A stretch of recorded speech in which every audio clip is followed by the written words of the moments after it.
lunar motion, which just equates to the time component of the time component on the historical scale. So he's noticing a discrepancy in delta t.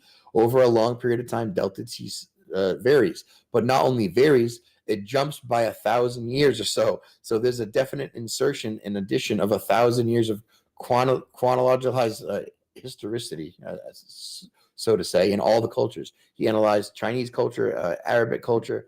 They all have the same stories, but they have the same history inserted off by 1,000 years. So he noticed the eclipse cycle and noticed the variation in delta t, and noticed that too was covering up 1,000-year insertion. Now that is also its own presentation, but just to sort of rush through here, again, lunar acceleration parameter d is how he dates the chronometer. In this one book that I read about him, I only read the first book. He corroborates what we just went over as far as the age of our civilization and the inaccuracies of history with the insertion of 1,000 years. Now, taking in what we just went into account, right, how the sky clock predicts when and where the time of the month, the time of the year, the time of the season, and all of that. If only there were ancient devices that knew how to do this before heliocentricity. Well, has anyone heard of the Antikythera mechanism? It's usually something that people say vaguely and then don't know any of the specifics about. We're going to break that down real quick because here is exactly what an Antikythera mechanism is.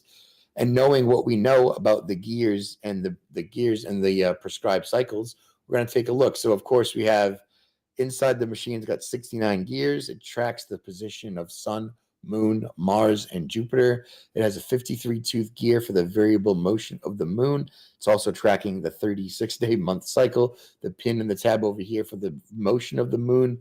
Over here is it's tracking the average rotation of the moon. The 188-tooth gear is exactly what's, I think, one of the synodic months. So that's tracking the lunar 223-tooth gear over here. This device is tracking lunar periodicities to a degree that we would be shocked with, right?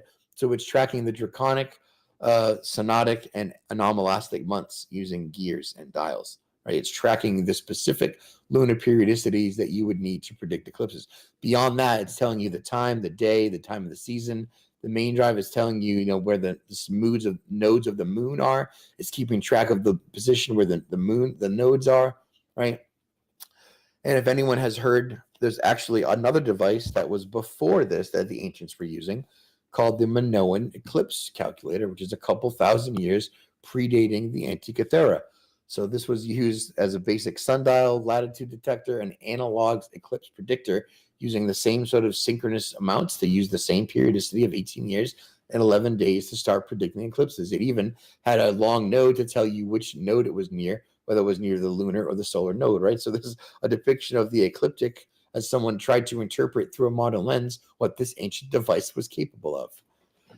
And finally, if you were to think about analogs today, there was a time when all clocks were sky clocks, right? If anyone recognizes this would be the Prague clock, right? And everyone has speculated that maybe it's representation of the moon map and the oscillating sun. Like, no, it's got nothing to do with it. If only we knew what each one of these meant.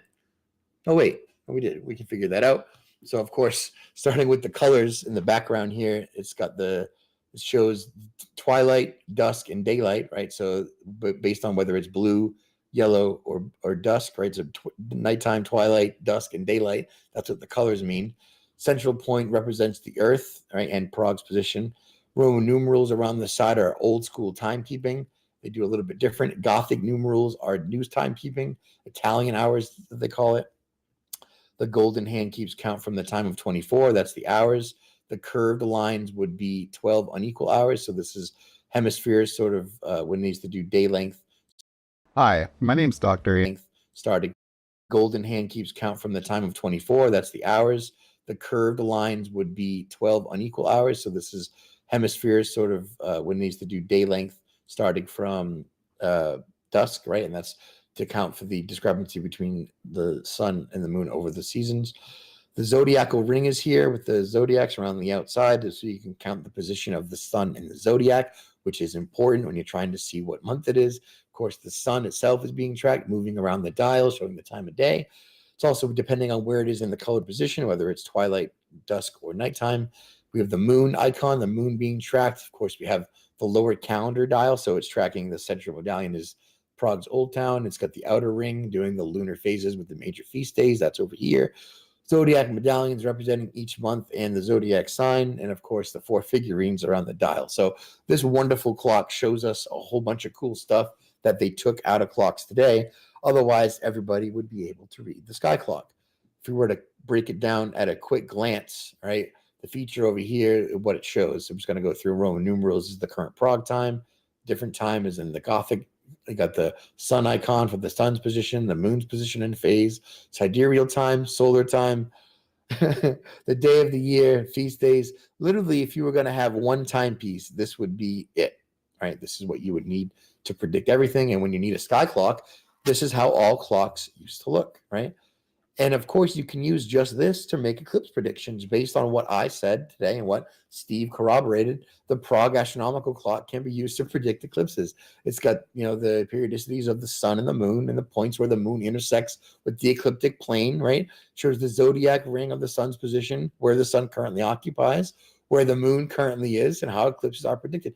In fact, there used to be something called a dragon hand on all of these clocks, which would specifically be used to predict eclipses and match the Metonic cycle. So it would be a long oscillating ring. Oh, it looks like I didn't get it.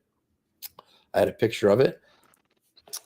Such a cool video you put out earlier today, just on this with the clock, all the different clocks from around the world. Yep. Yeah, so cool. Nice. I was going to use that too. What I do is I put out videos on the week about that I'm going to use in the presentation. I put them out piecemeal, right? Because the ending thing is, well, all clocks used to be sky clocks, right? I think we can turn off music again now, and I think we're good. If you want to mute me. Yep. All right, and here we go. All right, so all clocks were sky clocks at some point. That's how you used to read the Prague clock, but the Prague clock wasn't alone. All of the old school clocks used to look like this, right? If you look at all of the ones over here, they all had the same. They've always been sky clocks. But they took away the sky clock, right? So they're telling the ecliptic position of the sun and the moon, the zodiac, twilight, dusk, when the moon is crossing it, the perigee, the apogee, the lunar nodes. All of these clocks have all of this stuff in it, amazingly, right? So again, Roman numerals, time, same cyclical nature of all the sky clocks, right? So if we're trying to use clocks to tell time, we've been doing it wrong because we're looking at a 24-hour digital dial like a numpty, right? And here is, so what they did to the Prague clock is they added a globe to it because a bunch of people were looking at it like I was, to showing how the cyclical nature of the sky debunks heliocentricity. But we'll just ignore that because here's what it's actually looking like as it tells time. So you can see this is the dragon hand. This is the dragon hand. So this would be if it occurs over here, a solar eclipse. If it occurs over here, lunar eclipse. So this is the hand that was absent from the Prague clock to show.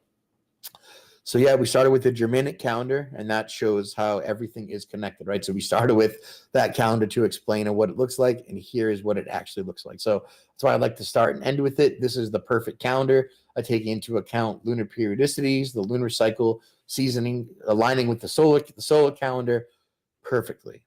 So that's pretty much the whole presentation. I think we went a little bit quick, almost 2 hours, man. I thought it would be sooner.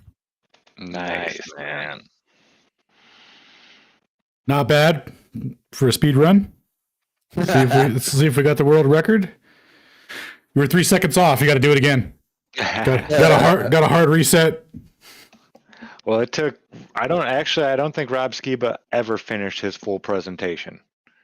I saw it a couple different times, and every time he'd go to do it at different events, like Karen gave him 3 hours to get his presentation done, and he still couldn't fit his whole presentation in that time period. So no, perfect, Shane. That was awesome, man. Nice. Questions, guys? Thoughts, concerns, comments? I got a couple of things to add. So I really liked what's his name, Dimbleby or Bimbleby? We can call him Bimbleby. Questions, guys? Thoughts, concerns, comments? I got a couple of things to add. So I really liked was his name Dimbleby or Bimbleby? We can call him Bimbleby, but his name was Dimbleby. Dimbleby. Dimbleby. No, he deserves a full name. He's Dimbleby. Whoa, not even Alanism? No. So what he pointed out is that there was, the nautical astronomy and what was it? The planetary one. And it was like the one, right? The nautical one has to be perfect. Has to be the same every year, otherwise you can't use it for accuracy, right? So he went into how it's been like legally dictated by the king to, make this system the one that we're going to use. And I think is it concerning to anybody else that 3 companies has to be the same every year, otherwise you can't use it for accuracy, right? So he went into how it's been like legally dictated by the king to, make this system the one that we're going to use. And I think that was an extremely important separation because people might think that, they're intertwined, that they're not different, because of the assumptions that have to be made for the two to get the two to work. Because remember how in the nautical astronomy, so to speak, to make that work, you assume everything is at the same distance, equidistant web and all that, right? And then for funsies astronomy, you can draw triangles in the sky that converge at infinity and say that the distance to that convergence point is hundreds and millions of years in time, right? Not even a distance, it's time. It's so far away, it's time away from you. It's not even distance anymore. It's crazy, dude. So that's a really, really important thing to point out. And then the other thing was the Anatoly Fomenko going through. I read through a couple of his, and he goes through different civilizations and whatnot.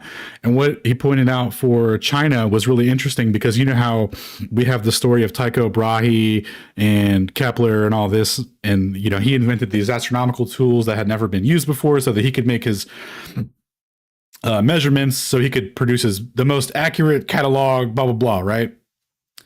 So that's Tycho. China has one, and they have their own Tycho that did the same thing, and then this is the thing that I like the most about it, right?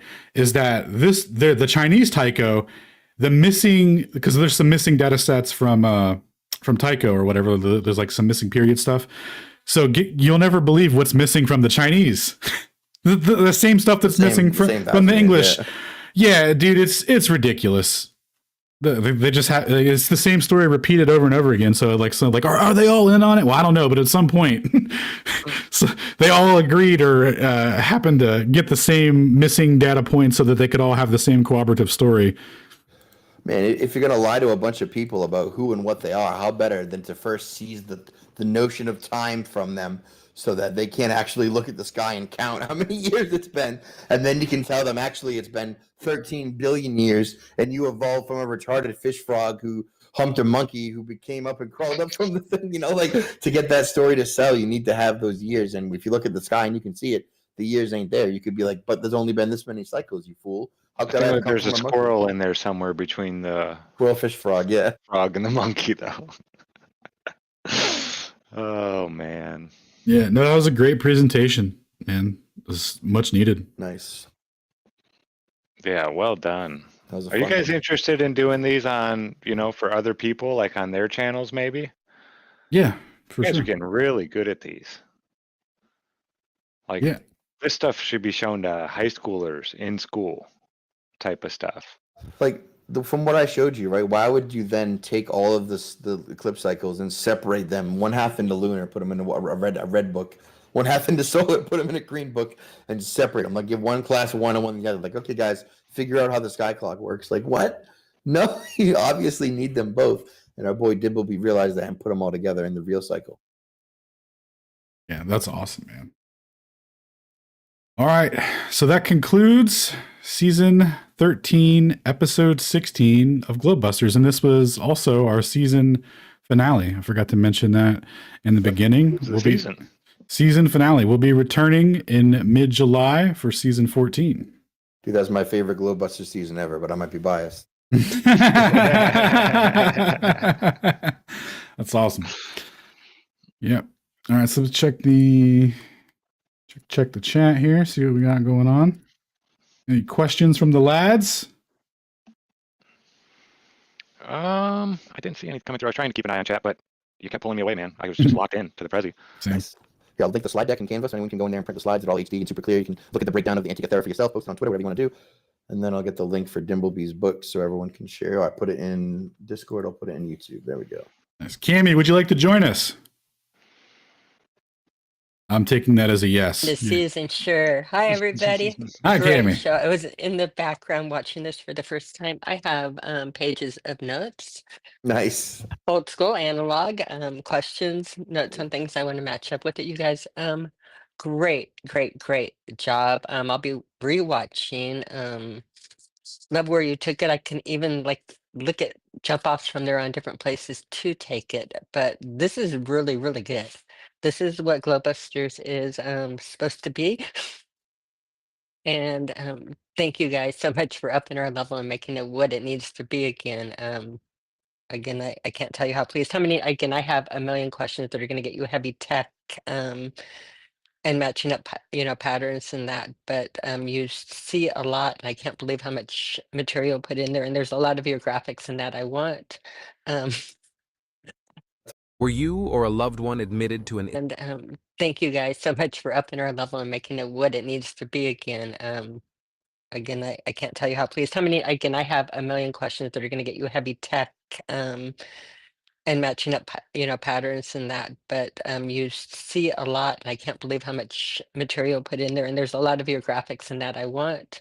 That's why And I I'm share the excited, Canva. like again, in the future, I won't ruin the show by joining it with my like voice and doing on the things, but I am taking part in the background, and there, again, I love the direction we're going. Preponderance of evidence, excellent. So great season, guys. Gonna miss you while you're gone. We have Liz coming, but we're going to do that. We have Zach is doing the Saturday morning show.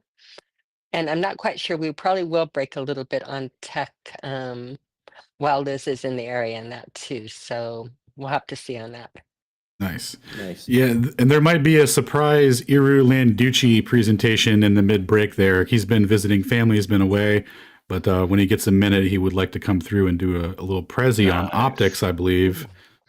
Excellent. So whenever he's available, we will, of course, make the channel available. Excellent. I miss Iru and his presentations. And this He's- pronunciation he's- of Jesuit. He set the standard for pronouncing Jesuit and Jesuit. and presentations. That's right. That's right. Remember, great person all around. Love Arrow. I can't wait. And again, we are picking up and going places again. So thank you again. I'm gonna say goodnight, everybody. But that was really, really, you outdid yourself on the presentation. I'm impressed. It's the Globebusters worthy. Good night, everybody. What a stamp. Thank you, Thanks, Tammy. Cammy. All right. Well, thanks everyone for the continued support. I know this was a new transitional period here, but thanks for sticking with us, and we will be back in July. Take care, everyone. Have a good summer. We'll see you at the midpoint. We'll reconvene and see what the turtle in the sky is doing. Love y'all.